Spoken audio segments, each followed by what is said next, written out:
Hi, I'm your host, Brenda Close. And I'm your co-host, Kaili Smalley. And this is our podcast, Treasuring Education. Welcome back to part B of the Empowering Parent Series episode on the topics of critical race theory and social emotional learning. In our first part, part A, we made it through our discussion on social emotional learning. And so now we're going to turn toward critical race theory. And this is only a shallow surface discussion of a much larger and complex perspective that we'll dive into further in our video. Okay, here we go. Critical race theory is an academic framework that has been around since the 80s, since I was still in elementary school.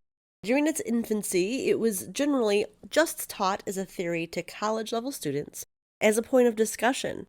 It's a theory that helps us understand how race and racism are deeply embedded in our society. But what does it mean for today's students and parents? Good question. So imagine you're reading a book with your child and you notice that some characters are treated unfairly because of their race. Critical race theory encourages us to look beyond individual acts of discrimination and really consider how these instances reflect those broader patterns of racism in our society. Exactly. It helps us to recognize that racism isn't just about those overt acts of prejudice, but also about how the larger systems, policies, and even the structures can perpetuate inequality. Conversations across the nation have recently highlighted CRT as a very divisive topic. Mom, can you explain why there might be some controversy? Sure. There's a lot of controversy. Well, there have been concerns that our educational system is using CRT to an extreme and viewing everything students read or encounter through this lens. However, opponents would argue that there isn't any systemic racism at all. In a sense, CRT is a lot like literary criticism. It is. Literary criticism is all about analyzing and interpreting literature, so it helps us understand those deeper meanings, the themes, and the messages conveyed through stories. Critical race theory brings a racial lens to this analysis, focusing on how race is represented in literature and how it reflects societal power dynamics. That's exactly right, Kaili. We can apply critical race theory to literature. We can explore how race impacts the characters, their interactions, and the overall narrative. We ask questions like, are certain racial groups marginalized or stereotyped in the story? How are power and privilege portrayed through race? These questions help us uncover hidden messages and then challenge the existing narratives. By using the lens of critical race theory, we open up opportunities for meaningful conversations about diversity, empathy, and that impact of representation. That's right. So now let's talk more about this idea of multiple lenses. CRT is just one lens through which literature, and even historical documents and current events can be examined. At the upper high school levels, teachers may explicitly teach different lenses or criticisms and have students discuss what they've learned from these perspectives. It's important to note that teachers and educators may employ various lenses depending upon their own worldview, educational philosophy, and the educational objectives set for their students, without explicitly naming the lens. That's a great point, because in K-12 education, children might encounter discussions with perspectives from CRT or any other perspective, depending on their curriculum and the individual choices made by teachers.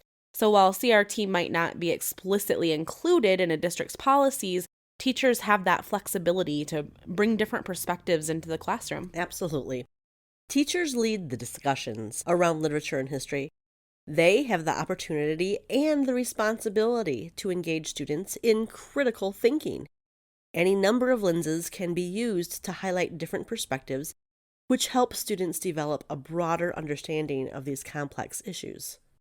However, it's important to remember that a teacher's approach will also depend on the student's age and maturity level, of course. In the early grades in regards to CRT, discussions may focus more on basic concepts of fairness, empathy, and celebrating diversity, while in the higher grades, students can delve deeper into the complexities of race, power, and social justice. That's so true. Parents, have open and honest conversations with your children. Ask them about what they're learning and how they're looking at ideas from different perspectives. By being engaged and proactive parents, you can better understand the lenses through which literature and history are examined and discussed in your child's classroom. Encourage your children to think critically and consider multiple viewpoints. This will help them develop their own analytical skills and become well-rounded individuals. Also, remember as parents, you have the power to shape your own children's perspectives and contribute to a more inclusive future. So by engaging with your students and nurturing that critical thinking at home, you're empowering your children to become thoughtful, compassionate, and informed individuals. Well, that wraps up our discussion on critical race theory. If you'd like to hear more from us on this topic or any other topics that we've discussed, you can view our entire Bridging the Parent Gap program or talk to your school about how to get your entire school community involved. Just see our website for more information. Thanks for listening. Follow us on your favorite podcast platform to get notifications of our next podcasts, and sign up for our newsletter at www.treasuringeducation.com.